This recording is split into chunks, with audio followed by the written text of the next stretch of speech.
उनमें से हेलीकॉप्टर उड़ाना सिर्फ पाइपर को ही आता था, इसलिए वह जिंजरब्रेड कुकीज के कई सारे पैकेट लेकर बाहर निकला।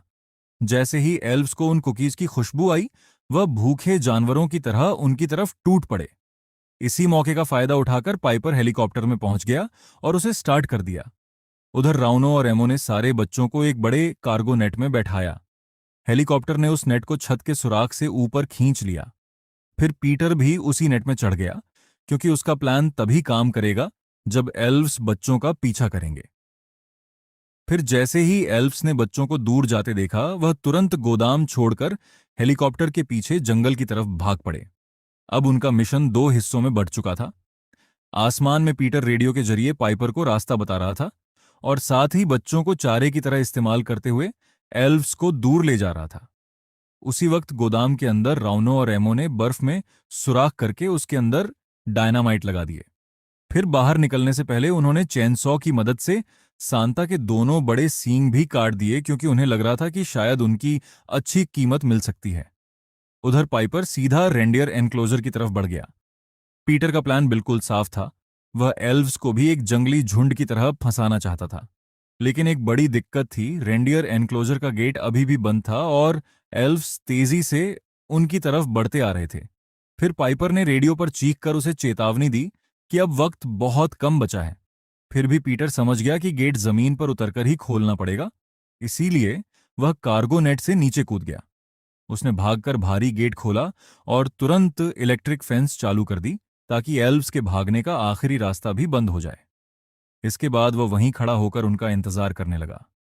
रेडियो पर उसने पाइपर से बस इतना कहा कि अगर मैं बच नहीं पाया तो मेरे पापा से कह देना कि उनका बेटा एक हीरो की तरह लड़ा। उधर राउनो और एमो अपना ट्रक लेकर बड़े गोदाम से काफी दूर निकल चुके थे। जैसे ही वह एक सुरक्षित फासले पर पहुंचे, राउनो ने डेटोनेटर दबा दिया।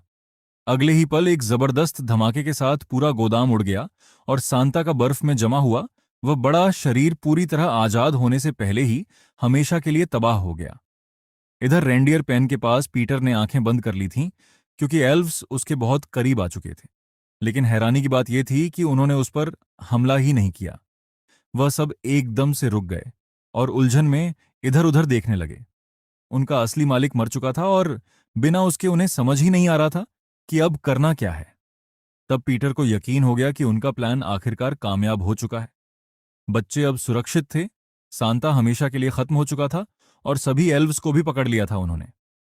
इधर हेलीकॉप्टर से ये सब देखते हुए पाइपर खुशी से हंस पड़ा। उसने रेडियो पर कहा कि हमने उस शैतानी मॉन्स्टर को हमेशा के लिए खत्म कर दिया है। इसके बाद पीटर ने उससे कहा कि बच्चों को तुरंत घर ले जाओ, ताकि सुबह होने से पहले सभी अपने अपने बिस्तर में वापस पहुंच जाएं। अगली सुबह राउनो, एमो, पाइपर और जूसो वापस पेन के पास आए। वहां उन्होंने देखा कि पीटर गर्व से सभी पकड़े हुए एल्व्स के बीच में खड़ा था।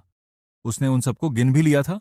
कुल मिलाकर 198 एल्फ पकड़े गए थे। अब उन्होंने इन एल्व्स को नहला धुलाकर एकदम चिकना सांता बना दिया। उन्हें बच्चों को प्यार करने, उन्हें खिलौने देने की ट्रेनिंग भी दी और फिर पैक करके पूरी दुनिया में एक्सपोर्ट कर दिया, असली सांता के तौर पर। दोस्तों, अगर आपको यह स्टोरी और एक्सप्लेनेशन पसंद आया हो तो वीडियो को लाइक और शेयर जरूर करें और हमारे चैनल को सब्सक्राइब करके बेल आइकॉन दबा दें और फेसबुक पर फॉलो करना ना भूलें।